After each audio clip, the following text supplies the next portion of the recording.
Market Mantra. Market Mantra. Market Mantra. Market Mantra. Market Mantra.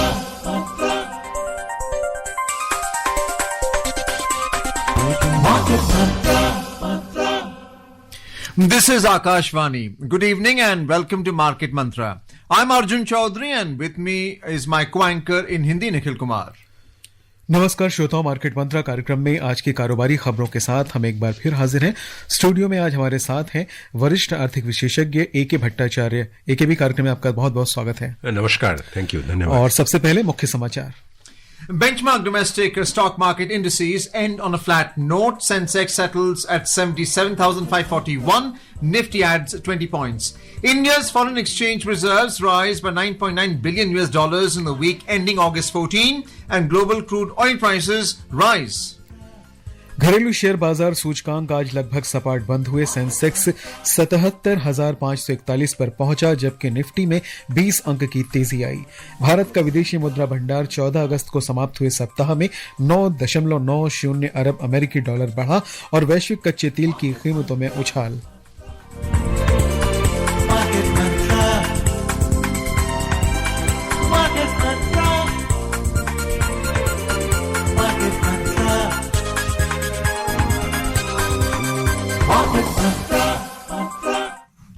And before we take our main stories in detail, here is a disclaimer. The views and opinions expressed by the experts in this program are their own and not those of Akashvani. Akashvani advises its listeners to do their own research or consult a registered professional before taking any investment decision. We further advise all listeners to exercise due diligence and rely on their own judgment for taking any financial decision. और बढ़ते हैं अब खबरों की तरफ। देश के प्रमुख घरेलू शेयर बाजार सूचकांक आज लगातार दूसरे कारोबारी सत्र में मामूली बढ़त दर्ज करते हुए लगभग सपाट बंद हुए। सेंसेक्स 3 अंक की बढ़त के साथ 77,541 पर बंद हुआ, जबकि निफ्टी 20 अंक की तेजी दर्ज करता हुआ 24,252 पर पहुंच गया। नेशनल स्टॉक एक्सचेंज के विस्तृत बाजार में मिड कैप सूचकांक में 0.10% और स्मॉल कैप सूचकांक में 0.7% का उछाल देखा गया। बाजार आज सुबह सकारात्मक रुख के साथ खुले, लेकिन पूरे दिन सीमित दायरे में कारोबार हुआ। भू राजनीतिक अनिश्चितताओं और वैश्विक बॉन्ड यील्ड में बढ़ोतरी तथा कच्चे तेल की ऊंची कीमतों के कारण बाजार पर दबाव भी बना रहा। Benchmark domestic equity indices ended flat with a positive bias today. Sensex added 3 points to close at 77,541. Nifty rose by 20 points to settle at 24,252. In the broader market at the NSE, the mid-cap 100 index gained 0.10%, while the small-cap 100 index increased by 0.7%. Despite opening on a positive note, in the morning, markets witnessed range-bound trading throughout the day due to geopolitical uncertainties, elevated global bond yields and high crude oil prices. Sensex में शामिल 30 कंपनियों में से 16 कंपनियों के share आज गिरावट के साथ बंद हुए। प्रमुख कमजोर शेयरों में ट्रेंट और मारुति में 1.51% से अधिक की गिरावट आई, जबकि इंडिगो 1.35% और HCL टेक्नोलॉजी में 1.2% का गिरावट देखी गई। वहीं तेजी वाले शेयरों में power grid 2.66%, Bharat electronics limited 1.17% और कोटक महिंद्रा बैंक 1.08% में लाभ देखा गया। In the sectoral indices on the Bombay Stock Exchange, 17 out of the 28 sectors registered gains. The top gainers were insurance that rose by 0.94%. Utilities as well as mid-small private banks, quality tilt around 0.7%. Mid-small private banks added 0.65%. Among the laggards, FMCG and auto shed 0.68%. Housing finance fell by 0.61%, while hospitals lost 0.5%. The overall market breadth at the Bombay Stock Exchange was positive as shares of 2,240 companies advanced, 2,093 companies declined, and shares of 231 companies remained unchanged. अंतर banking विदेशी मुद्रा बाजार में रुपया आज $1 की तुलना में लगभग सपाट रहते हुए ₹95.71 पर बंद हुआ। एकेबी कार्यक्रम में एक बार फिर से आपका बहुत बहुत स्वागत है। नमस्कार। मार्केट में आज लगातार दूसरे दिन एक सकारात्मक रुख देखा गया। इससे क्या ये मानकर चलना चाहिए कि सीमित दायरे में कारोबार किया जा रहा है या फिर बाजार में कहीं कोई तेजी आने की संभावना नजर आ रही है? देखिए, सीमित दायरे में काम किया जा रहा है। जो धंधा लोग कर रहे हैं, जो इन्वेस्टमेंट निवेश कर रहे हैं, सीमित दौर से काम कर रहे हैं। जो दो तीन जो ट्रेंड जो है वो अभी भी मार्केट के मूवमेंट को इन्फ्लुएंस कर रही है। पहली बात तो यह है कि जो विश्व की जो राजनीतिक परिस्थिति है उसमें की जो अनिश्चयता। दूसरी कारण ये है कि जो बाजार में, विश्व के बाजार में जो बॉन्ड मार्केट में जो थोड़ा खलबली तो नहीं कहूंगा मैं, पर उसके यील्ड में जो उसका मतलब जो इंटरेस्ट रेट का बढ़ना, कॉस्ट ऑफ मनी में जो चढ़ाव हो रहा है, जो दाम बढ़ रहे हैं वो है। और तीसरा जो है आपका जो क्रूड ऑयल का जो दाम जो है उसका आउटलुक। अभी तो क्रूड ऑयल के प्राइसेस जो है ज़्यादा ऊपर नीचे नहीं हो रहे हैं, पर द लेटेस्ट जो ट्रम्प साहब का जो ऐलान है कि वो एक इकोनॉमिक वॉर ईरान के ऊपर छेड़ेंगे, उससे क्रूड ऑयल मार्केट में उसका एक प्रभाव दिख रहा है। और ये तीनों चीज, जो वैश्विक अनिश्चयता और जो बॉन्ड यील्ड में चढ़ाव और तीसरा आपका जो क्रूड ऑयल के दाम और यूएस की इकोनॉमिक सैंक्शंस को इकोनॉमिक वॉर वो करेंगे, एक new D Day for the economic war वो करेंगे, उससे काफ़ी मार्केट में और उसी का एक थोड़ा बहुत प्रतिफलन हमें डोमेस्टिक मार्केट में दिख रहा है। और जो कल जो मार्केट में जो हमने जो करीबन 0.8 और 0.9% वृद्धि देखी है हमने सेंसेक्स में कल, उसका कारण भी ये था कि उनके पिछले 7 दिनों में काफी नीचे था, वो जरा रिकवरी होकर स्टेबलाइज किया है। पर अगर आप पूरी तरह से अगर 6 महीने की देखें, अगर वॉर से देखें, तो मैं समझता हूं कि भारत की जो स्टॉक मार्केट में है वो उसी जगह अटकी हुई है जहां वो उस समय थी। AKB, do you think that Trump's announcement of this initiative of isolating Iran, the economic D-Day as he calls it, is triggering how the global markets are behaving, including the Sensex and Nifty right now? Because fundamentally, the first quarterly results for the new financial year has been quite positive on the net profit side, on the revenue side. Even margins for companies have improved. Do you think, even from the point of view of the PMI index for services and manufacturing are well above 50, even if it's below month on month, do you think that it's because of this trigger of Trump that is creating that kind of sentiment in the market where FIIs and FPIs have been net sellers, but DIIs are not quite buying into the market as they were earlier? There are two things that we must bear in mind in this context. Number one is that the disconnect between the macroeconomy, even the sectoral economy in India, and how the stock market is behaving, that disconnect is now complete. Today, if you are looking at the macroeconomy, looking at the sectoral economy, you see a story of relative calm, growth. As you also pointed out, the corporate sector sales as well as profit has been very good in Q1. The economy is expected to rise not less than 7% for the full year. This is in spite of the early war. So economy is doing well, but the markets remain where they are. So the disconnect between the macroeconomy and the market is complete in today's context. Why is this disconnect complete? That is because that the Indian market has not gone down to the extent that it becomes cheap for the foreign investors to come in large hordes. And that is because what we have seen in the Indian market is that a large number of retail investors, large number of institutional investors, because of the national payment systems, national pension system, or the EPFO, they are allocating more money to the equity market. So therefore what you are seeing is this: our stock markets are still very expensive for the foreign investors to get attracted to the Indian market.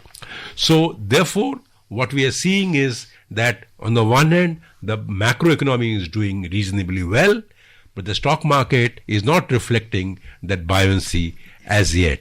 Now, what will happen because of Mr. Trump's announcements is a larger, broader question of whether US decision to isolate Iran economically succeeds or not. So far, in his war attempts, Iran was not really cowed down or dominated. Whether the US manages to dominate Iran or isolate Iran economically is a moot point, given the fact that Iran has got many backers globally, whether it is China or Russia. So buying into a market, the price to earnings ratio of Sensex is still 20.5 to 20.9. We're talking about the large cap stocks. If you look at mid cap 100 and small cap 100 index, they have increased only marginally. Do you still think our market is overvalued, is expensive for the FIIs and the FPIs to I did not say overvalued. I said expensive. Now, if you look at the global benchmarks, the global other emerging markets PEs are not at that level.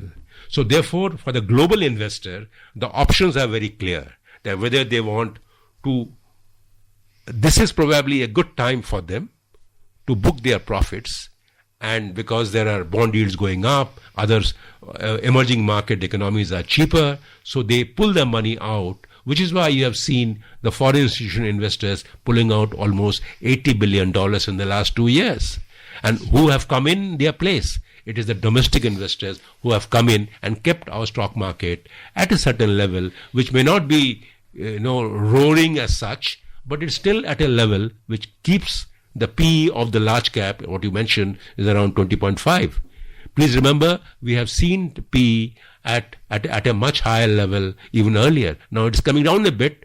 It is still not comfort for the foreign institutional investors. So another fundamentalist core industries data came out yesterday. The index of industrial production is still at 7%. So a lot of the data, the metrics that are coming out is showing that fundamentally the Indian economy is doing very well. This is reiterating my point that the disconnect between the macroeconomy and the sectoral economy and the market is complete in today's context. Well, let's move on to more news, this time on foreign exchange reserves. India's foreign exchange reserves rose by $9.9 billion to $716.9 billion during the week ended August 14. According to the RBI data, foreign currency assets, the largest component of the reserves, increased by $7.2 billion to $581.85 billion during the week. Gold reserves added $2.67 billion to $111.41 billion. The country's reserve position with the IMF was up by $5 million to around $4.89 billion. Special drawing rights SDR decreased by $5 million to $18.74 billion.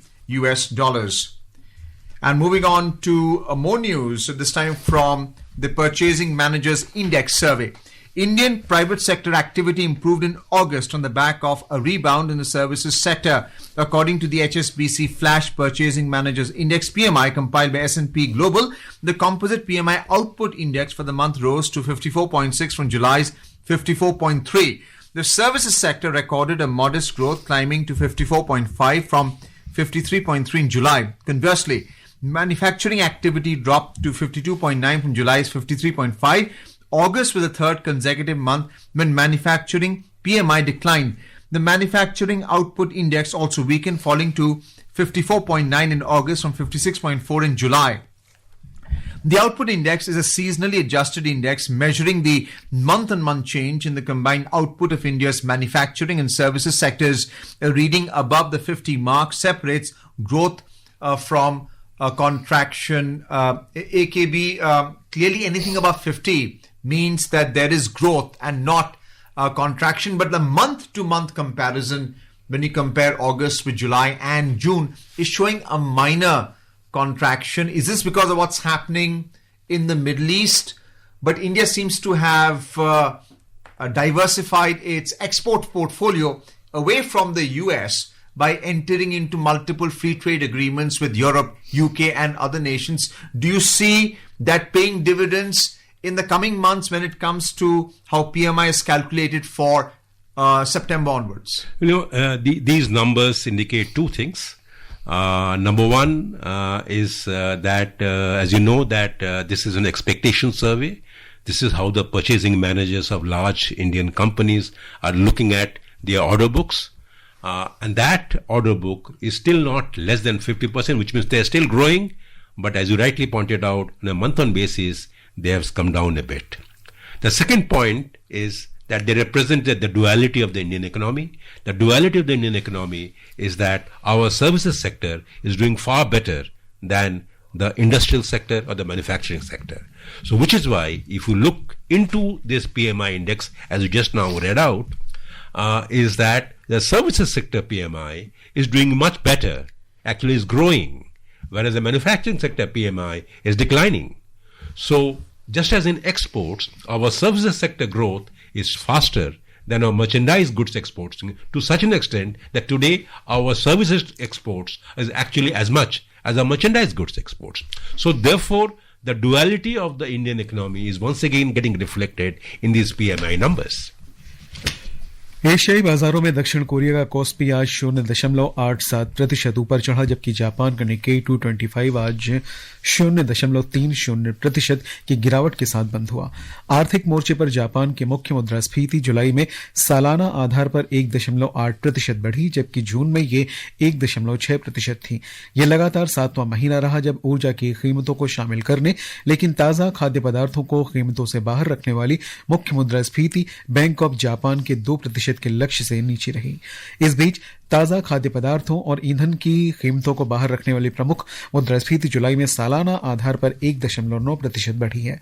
यूरोपीय बाजारों की बात करें तो report मिलने तक Germany का डेक्स 0.35% ऊपर कारोबार कर रहा था, जबकि लंदन का FTSE 100 0.2% की बढ़त में था। AKB, Japan's core inflation, which is really computed on those items which face volatility when we're talking about food and fuel, is still below the Bank of Japan's 2% target. What's the state of Japan's economy? It is an industrialized country, but the yen has weakened earlier. It was strengthened by the US. It is used for carryover trade. So give us your comment on what's happening in Japan. Don't look at Japan by the yardstick that we often use for a developing economy. Japan is a company, as an economy, is known for its deflation.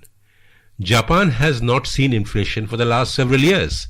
This is probably a new thing for Japan, where it is seeing an inflation, and even though it is below the 2% target, people are little worried. And why is it happening? It's because Japan has clearly embarked on a new economic development strategy where more money is being pumped into to ramp up its pace of economic activity, which naturally is engendering this kind of inflationary potential in the economy. So it's a little bit of inflation, less than 2%, is a good sign for any economy. And I would say that there is also no panic. And if you see that its stock market is also not reflecting any panic reaction to an inflation which is less than 2%. So the Japanese are concerned because it's linked to wages. They want higher wages. So if it is 2% or 1.5% or 1%, they expect better wages. So very simple. Let's have a look at the US markets now. Wall Street ended in a negative territory yesterday as rise in US Treasury yields and elevated crude oil prices weighed on investor sentiment. The Dow Jones Industrial Average declined by 1.3%. The Nasdaq Composite Index shed 1%, and the S&P 500 dropped 0.9%. On the economic front, the unemployment insurance weekly claims decreased by 6,000 to 206,000 in the week ending August 15, according to the data released by the US Department of Labor. So there are two sides to it. One is the macroeconomic side, with unemployment actually coming down because the claims from the insurance has decreased by 6,000. And on the other side, you have the stock market, which was very bullish earlier, but now seems to be weighed in by what's happening in the bond market, the treasuries notes, where it has gone up substantially. The 10-year US bond is 4.7%, the yield. The 1 month, 3 months, 6 months is between 3.7 and 3.9%. The 1 to 2 year is between 4 and 4.2%. The 30-year US Treasury bond is 5.243%. Do you see this buyback rally continuing and affecting the US equity market? This will definitely impact. This will go on for an economy that that declares a debt level of $43 trillion. You don't expect anything else. So with a debt level of that, the bond markets will react the way it has. So I think this will definitely have an impact. But the larger point that we need to keep in mind that this will have an adverse impact to the other emerging markets as well. Because when the bond yields in the US go up, a lot of money which is lying scattered, invested in various markets like India, they tend to go back looking for greener pastures. So that's what will happen. So it is bad thing for the US. It is also bad thing for the global emerging markets like India. सरकार ने कहा है कि देश में घरेलू मांग को पूरा करने के लिए चीनी का पर्याप्त भंडार उपलब्ध है, हालांकि इसका उत्पादन अनुमान से कम रहने की संभावना है। सरकार ने चीनी की कीमतों में हाल की बढ़ोतरी को देखते हुए पर्याप्त उपलब्धता सुनिश्चित करने और कीमतें स्थिर रखने के लिए कई कदम उठाए हैं। उपभोक्ता कार्य, खाद्य और सार्वजनिक वितरण मंत्रालय ने कहा कि वो स्थिति पर करीबी से नजर रख रहा है, लेकिन पिछले कुछ हफ्तों में चीनी की कीमत बढ़ी है। पिछले महीने की 20 तारीख को चीनी की कीमत 48 रुपए प्रति किलोग्राम थी, जो कल बढ़कर करीब 55 रुपए प्रति किलोग्राम पर हो गई।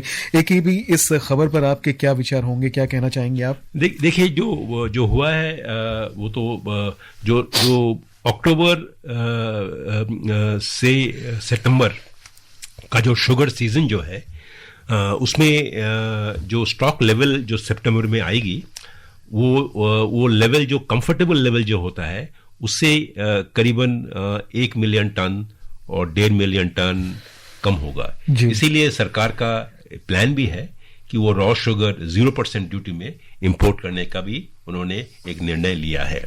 वो अगर 1 मिलियन टन इंपोर्ट आ जाए उससे जरूर हमारी जो डोमेस्टिक शुगर प्राइसेस की जो स्थिति जो है उसमें कुछ कंट्रोल आएगी। पर उसके साथ साथ हमें ये भी देखना है कि जो शुगर की जो एक डिमांड जो है वो एथेनॉल की सेक्टर को करीबन 2.4 मिलियन टन को एथेनॉल को जाती है, तो वो उससे भी ये प्रेशर बढ़ गया है। और क्योंकि इंपोर्ट का निर्णय लिया गया है, जो शुगर स्टॉक्स जो हैं, अगर आप देखिए स्टॉक मार्केट में आज की तारीख में शुगर स्टॉक्स में भी काफी एक एडवर्स इंपैक्ट आया है, क्योंकि जो शुगर कंपनियां जो हैं उनकी प्रॉफिटेबिलिटी में थोड़ी बहुत कमी आएगी, इंपोर्ट आने से उनके दाम घट जाएंगे। तो ये एक सार्वजनिक दृष्टिकोण है, पर मैं समझता हूं कि शुगर इकोनॉमी एक बहुत बड़ी एक आर्थिक और राजनीतिक दृष्टिकोण से बहुत एक महत्वपूर्ण सेक्टर है। जी। In more news, the unincorporated establishments in the non-agriculture sector continue their growth momentum in the first quarter of this financial year. Despite global uncertainties, the sector grew by 9.2% year-on-year for the April to June quarter, according to the quarterly bulletin of unincorporated sector enterprises released by the Ministry of Statistics and Program Implementation today. The estimated number of establishments increases 8.67 crore in this period. Employment in the unincorporated non-agricultural sector reached 13.7 crore, with the other services sector emerging as a key driver, recording employment growth of more than 21%. This is followed by the manufacturing sector, which registered growth of 10.06% in the estimated number of establishments and 6.6% in the estimated workforce. However, the unincorporated trade sector recorded a year-on-year decline of 7.88% in the estimated number of establishments and 7.29% in the estimated workforce. So your comments briefly on this, the unincorporated sector enterprises, the quarterly bulletin that's come out. Well, I think the unincorporated sector is a very important sector. They represent the largest segment of the Indian industry. But I think it's important to note that the urban sector has done better than the rural sector in jobs, and there is a welcome trend that we see of how women employment in these unincorporated sector has seen a significant rise. So both these developments, to my mind, are significant. In more news, the Income Tax Department has said that over 6.5 crore income tax returns have already been filed for the assessment year 2026-27. It includes more than 2 crore ITRs 3 and 4 till yesterday. The department has urged taxpayers to avoid the last-minute rush, as the last day to file ITR 3, 4, 5 and 7 is before the 31st of this month. सरकार ने फसलों के न्यूनतम समर्थन मूल्य के लाभ छोटे और सीमांत किसानों सहित सभी किसानों तक पहुंचाने के लिए कई कदम उठाए हैं। इनमें से एक प्रमुख योजना प्रधानमंत्री अन्नदाता आय संरक्षण अभियान पीएम आशा है, जिसकी शुरुआत सितंबर 2018 में की गई थी। कृषि और किसान कल्याण मंत्रालय ने बताया कि पिछले कई वर्षों में इस योजना के तहत बजट आवंटन में काफी बढ़ोतरी हुई है। इस पहल का उद्देश्य उपभोक्ताओं के लिए दामों में स्थिरता बनाए रखने के साथ साथ किसानों को उनके परिश्रम का उचित मूल्य दिलाना है। योजना के अंतर्गत 2024-25 में वास्तविक खर्च लगभग 5,400 करोड़ रुपए था, जो 2026-27 में बढ़कर 7,000 करोड़ रुपए से अधिक हो गया। In more news from the crude oil market, global crude oil prices rose today. Brent crude was trading 0.67% up at $94 and 41 cents per barrel in intraday trade. West Texas Intermediate crude was trading 0.48% higher at $87 and 25 cents per barrel when reports last came in. How concerned are you, AKB? Because even the Urals oil, which comes from Russia, is trading at $89 per barrel because what's happening between Russia and Ukraine in that war. And now you have the threat of economic D-Day on Iran by the US president. How concerned are we about global inflation here? It is a cause for concern. If the situation persists, it will definitely mean a bigger burden on India's crude oil import costs. So therefore, and domestic oil companies, which have reasonably weathered the first few months of impact of the West Asian war reasonably well, I would say, along with the government support of reducing the taxes and all that. If this remains at this level for some more time, it will be a cause for concern, prompting the government and the oil companies to take some more steps by which the bottom lines and protection is taken. और आगे बढ़ते हैं। भारतीय सर्राफा बाजार में 24 carat वाला सोना आज 2.25% के उछाल के साथ 1,60,620 रुपए प्रति 10 ग्राम पर था। इस बीच चांदी 3.72% ऊपर चढ़कर 2,46,630 रुपए प्रति किलोग्राम थी। एक भी हमने अभी देखा कि पिछले 2-3 दिनों में सोना और चांदी दोनों में उछाल देखने को मिल रहा है। इसके पहले एक दायरे के बाद से थोड़ी सी गिरावट भी देखी जा रही थी। इस पर आपके क्या विचार हैं? देखिए, फेस्टिवल सीजन शुरू हो गया है। अगले हफ्ते राखी है। राखी के उसके बाद फेस्टिवल सीजन का आना होता है। मैं समझता हूं कि अब गोल्ड की डिमांड भी बढ़ेगी और उसके दामों में भी थोड़ी बहुत वृद्धि होगी और उसी का एक आभास इशारा कर रहा है कि गोल्ड के दामों में और भी वृद्धि आने वाली है। देखिए भी इस कार्यक्रम में शामिल होने के लिए, हमसे चर्चा करने के लिए आपका बहुत बहुत आभार, बहुत बहुत धन्यवाद। Thank you. And before we close, a reminder of the headlines. Benchmark domestic stock market indices end on a flat note. Sensex settled at 77,541. Nifty adds 20 points. India's foreign exchange reserves rise by $9.9 billion in the week ending August 14. And global crude oil prices rise. And that's it in this edition of Market Mantra. For now, goodbye. Namaskar.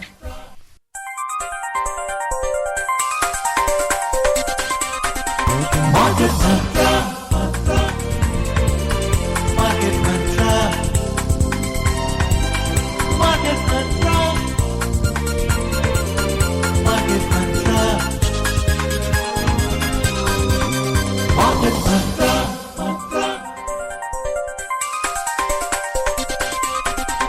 Market Mantra.